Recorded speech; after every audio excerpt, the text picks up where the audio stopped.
अब पाकिस्तान के अंदर जो सियासत में बहुत बड़ी बड़ी तब्दीलियां हो रही हैं। आप देखेंगे ट्राइब्यूनल का मैटर है, इलेक्शन कमीशन का मैटर है, काजी फायज ईसा का मैटर है जो चीफ जस्टिस हैं, उसके बाद chief army staff general Asim Munir का मामला है, डीजी आईएसपीआर का मामला है। यानी इतने ज्यादा मामलात हैं कि इन सारे मामलात को लेकर इन्होंने आगे चलना है और सामने अवाम का समुंदर भी है।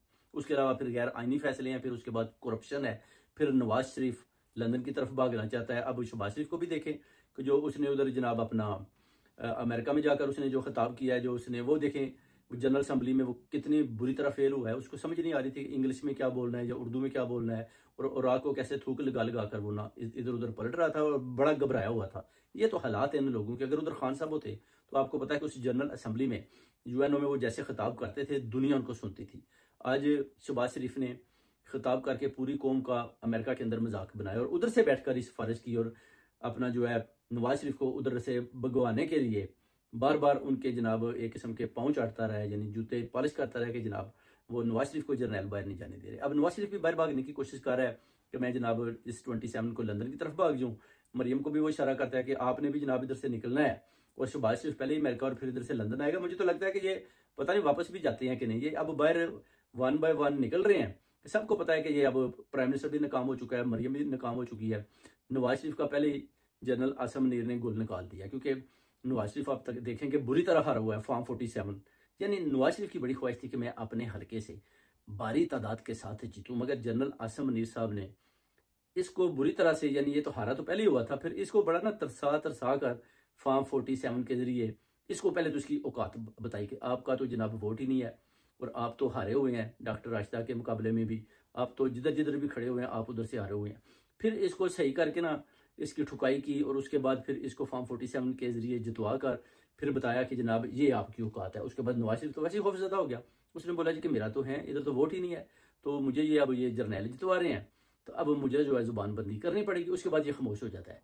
ये बिल्कुल बोलता है, इसको समझ आ गई है कि जनाब मैं तो बड़ा उधर से जहाज लेकर भागा था प्राइवेट त्यारा कि मैं जनाब प्राइम मिनिस्टर आ रहा हूँ पाकिस्तान का, कौम अवाम मेरा शायद बड़ी बेचैनी से इंतजार कर रही है। और जब इधर पहुंचता तो पता चलता है कि इधर जनाब सारी दुनिया पूरी कौम तो खान के साथ खड़ी है, और खान को बंद करने के बाद भी खान की पॉपुलैरिटी डबल है।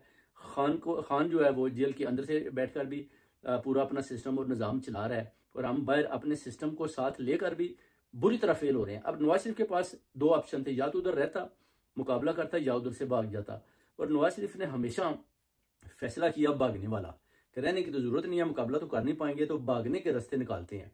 और हमेशा ये चौथी दफा जो वजीर आजम बनने का ख्वाब था वो भी टूटा। उसके बाद नवाज शरीफ चौथी दफा भी पाकिस्तान से भागने में, अब देखें अब कामयाब होता है कि नहीं। लगता है ये कामयाब हो जाएगा, क्योंकि पहले भी 3 दफा ये भागा है और बड़े तरीके के साथ भाग जाता है। इस तरफ ये भागने की पूरी तैयारी कर रहा है, और बार बार जो मीडिया ये पैगाम दे रहा है, जो इंटरनेशनल टीवी है, कि 27 को नवाज शरीफ पाकिस्तान से भागकर लंदन की तरफ भाग जाएगा।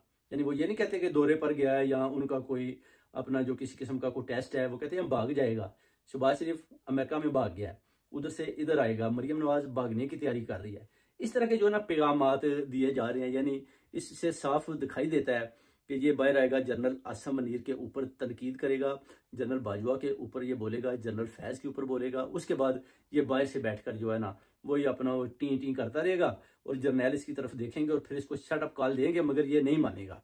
फिर मरियम को बोलेंगे कि जनाब तेरी भी हुण जड़ा ना असी तेनों पकड़ लेने, तो फिर वो जड़ी है ना उधर से भागेगी, तो वो भी इधर भागेगी कि मैं जनाब जाके बापूजी से बात करती हूँ। तो उसके बाद मैं उनको वापस बुलाती हूँ, क्योंकि उनको मैं स्टॉप करती हूँ कि आप जनरल आसम मनीर के खिलाफ ना बोलें।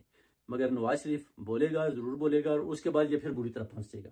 पाकिस्तान ये फिर नहीं जाएगा कि मुझे जर्नैल पकड़ लेंगे, और खान साहब का जो डोर है वो ऑटोमेटिकली इनको खोलना पड़ेगा। क्योंकि अब तो जनरल आसम मनीर साहब ने भी उनको पैगाम दिया था कि जनाब अगर आप मेहरबानी करें मेरे ऊपर, अगर आप आर्टिकल 6 ना लगाएं तो हम तो जनाब आपके डोर खोल देते हैं। मगर आप तो सीधा ही आते हैं, तो आप कहते हैं कि मैं तो किसी को नहीं छोड़ूंगा, ना मैं किसी चोर को छोड़ूंगा, ना मैं किसी डाकू को छोड़ूंगा, ना मैं जो जिसने आइन को तोड़ा है, कानून को तोड़ा है, अपने हाथ में लिया, ना मैं उसको छोड़ूंगा, ना मैं जिसने जनाब हमें साइफर भेजा है उनको छोड़ूंगा, ना मैं अपने उन लोगों को छोड़ूंगा जिन्होंने मेरे साइफर को भी छुपाया और मुझ तक पहुंचने में भी देर लगाई। वो कहते हैं कि ये जितने भी चोर और डाकू हैं, जितना भी करप्ट माफिया बैठा हुआ है, इन सब का जो है मैंने मुकाबला करना है, और इंशाल्लाह जीत कौम अवाम और पाकिस्तान के बच्चों की है, और इंशाल्लाह ताला इन सब को कहते हैं बाइंड बार करना है। खान साहब का एक ही नारा है कि अदल इंसाफ और गरीब आवाम को ज़्यादा से ज़्यादा जो है ना प्रोटेक्शन और उनको फैसिलिटी दी जाए और उनको घर बनाकर दिए जाएं। और इनका क्या है, ये कहते हैं कि बस IMF का पैसा लो, खाओ पियो और गरीब आवाम पर जुल्म करो, पेट्रोल महंगा, हर चीज़ महंगी, उसके बाद अपना जनाब टिकटें लो, लंदन की तरफ भाग जाओ। अब ये अगली जो 7 अरब जो किस्त है वो लेने के लिए बड़े तरीके लगा रहे हैं, मगर IMF इनको पैसा देने के लिए तैयार नहीं है। अब ये बार बार मुख्तलिफ किस्म के पैकेज दे रहे हैं कि किसी तरीके से भी हमें ये 7 अरब मिल जाए। तो आपको पता है तजर्बा तो उनके पास है पैसे लेने का, मांगने का, चोरी करने का, डाका डालने का। खान साहब ने IMF को मना भी किया था कि इनको पैसा ना दे, मगर IMF की मजबूरी थी कि पीछे से जनाब बरूनी जो थी ताकत, उनका ऑर्डर था कि इनको एक दफ़ा दे दें। अब दूसरी दफ़ा देखते हैं, अब अगर इन्होंने ये पैसा मेरा नहीं हाल लेने में कामयाब हो जाए, क्योंकि इससे पहले ये भागने में कामयाब हो जाएंगे मगर पैसा लेने में ये नाकाम हो जाएंगे। और इंशाल्लाह ताला पूरी कौम देख रही है इनकी तरफ, अब ये कौन सी स्ट्रेटजी अपनाते हैं और कैसे ये पैसा लेते हैं, कैसे ये चोरी और डाके डालते हैं और लंदन में आकर ये किधर क्याम करते हैं, और कैसे ओवरसीज कम्युनिटी इनका मुकाबला करती है, और कैसे वही जो रौनकें हैं जनाब चोर चोर और डाकू डाकू वाली एवन फील्ड के बाहर कैसे लोग आते हैं और कैसे फिर ये उनका और वो इनका मुकाबला करते हैं।